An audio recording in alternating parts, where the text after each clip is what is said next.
नमस्कार दोस्तों, मेरा नाम है राज के वर्मा और आप देख रहे हैं रिपोर्टर जी। अगर आपने रिपोर्टर जी चैनल को अभी तक सब्सक्राइब नहीं किया है तो आपसे रिक्वेस्ट है, चैनल को सब्सक्राइब जरूर करें, लाइक कमेंट्स करना बिल्कुल ना भूलें। हरियाणा के 2024 के विधानसभा चुनाव में बीजेपी ने बड़ा उलटफेर करते हुए जीत हासिल कर ली और हरियाणा के इतिहास में पहली बार ऐसी पार्टी बन गई है जो एक बार नहीं, दो बार नहीं, तीसरी बार लगातार सरकार बनाने में कामयाब रही है। बीजेपी ने यह दावा चुनाव शुरू होने से पहले ही ठोक दिया था, लेकिन सभी को ऐसा लग रहा था कि 10 साल की एंटी इनकम्बेंसी बीजेपी के ऊपर भारी पड़ेगी और भी कई ऐसे फैक्टर्स थे जिससे बीजेपी लगातार जूझ रही थी। लेकिन बीजेपी ने जिस तरह से अंडरकरंट पैदा किया और इसी अंडरकरंट ने बीजेपी को एक बार फिर से हरियाणा का किंग बना दिया है और अब हरियाणा में बीजेपी तीसरी बार सरकार बनाने जा रही है। लेकिन इस सब के बीच तमाम वो उम्मीदवार अब जीते हैं बीजेपी से, अब उनमें से किसे मंत्री बनाया जाएगा, किसे बड़ा पद मिलेगा,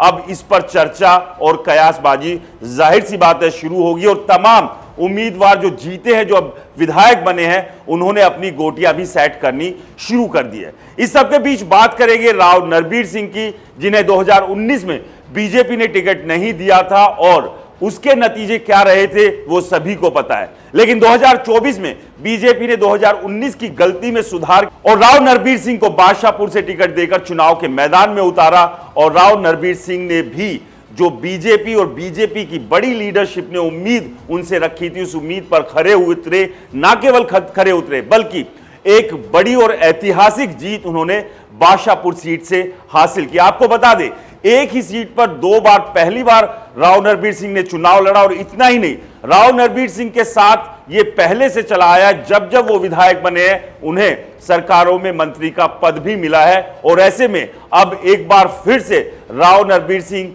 जीते हैं। इससे पहले ऐसा कहा जा रहा था कि राव नरबीर सिंह ने बीजेपी की टिकट पर चुनाव लड़कर क्या गलती कर दी, क्योंकि सरकार तो कांग्रेस की बनने जा रही है और अगर कांग्रेस की सरकार बनेगी तो राव नरबीर सिंह क्या इस बार सिर्फ विधायक रह जाएंगे। लेकिन नहीं, राव नरबीर सिंह राजनीति को गहराई से जानते और कहीं ना कहीं शायद उन्होंने हवा जिस रुख या हवा का राजनीतिक रुख किस तरफ था ये पहले से ही समझ लिया था कि हरियाणा में एक बार फिर बीजेपी ही सरकार बनाएगी। और अंत तक वो ये कहते रहे थे कि बीजेपी की ही टिकट पर वो चुनाव लड़ना चाहते हैं, अगर बीजेपी ने टिकट नहीं दिया तो वो फिर कांग्रेस या फिर निर्दलीय चुनाव लड़ेंगे। लेकिन पहली प्राथमिकता, पहली पसंद बीजेपी को ही राव नरबीर सिंह ने बताया था। और राव नरबीर सिंह को जब टिकट मिली थी तब ये चर्चाएं भी थी कि शायद इस बार भी राव नरबीर सिंह को बीजेपी टिकट ना दे। लेकिन जब वो टिकट लेकर आए थे तब अमित शाह से मुलाकात हुई थी और अमित शाह ने उन्हें सीधे सीधे टिकट थमाकर बादशाहपुर से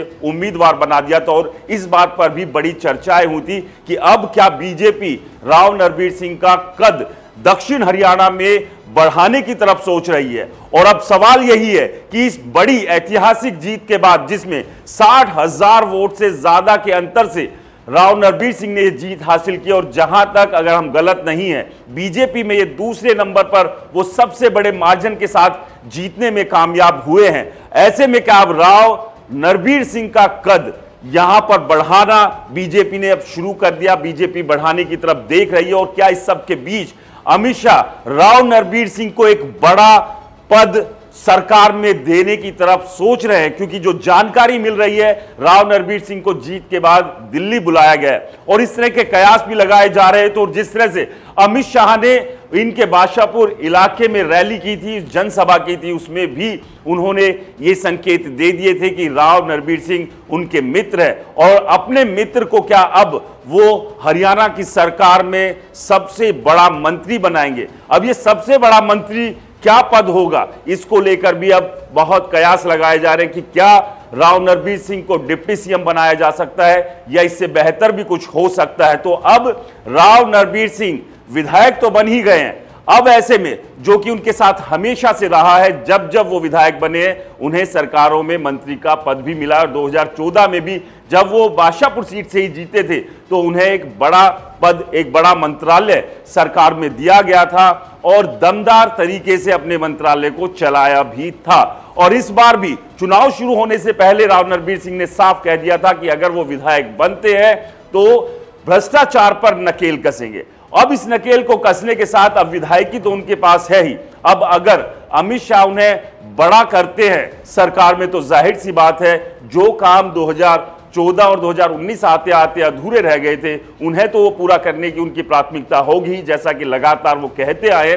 लेकिन इस सब के बीच अब सबसे बड़ा सवाल यह है कि अमित शाह राव नरबीर सिंह को सरकार में किस ओहदे पर बैठाते हैं।